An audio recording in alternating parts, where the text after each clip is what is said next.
আসসালামু আলাইকুম। জি বলেন। আপনি জানেন বাংলাদেশে আদমশুমারি শুরু হয়েছে, তো আপনার পরিবারের সদস্য সংখ্যা কয়জন সেটা আমরা গণনা করতে এসেছি। জি বলেন। জি, আপনার নামটা? দিনমজুর। না মানে আপনার পেশা না, আপনার নাম। আমার নামই দিনমজুর। আপনি কি বিবাহিত?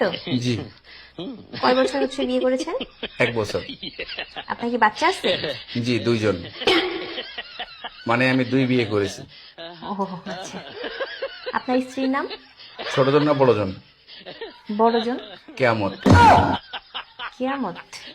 আর ছোটজন? তুফান। ও তুফান। আপনার সন্তানের নাম? ছোটজনেরটা না বড়জনেরটা? কিয়ামত জনেরটা? ঝড়। ঝড়।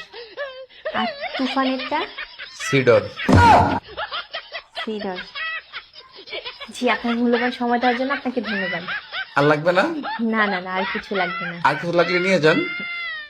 না না, তাহলে ভিতরে এসে চা খেয়ে যান। এখানে বেশি সমস্যা আছে। না না না, আর কিছুই লাগবে না। আপনাকে অসংখ্য ধন্যবাদ। ভালো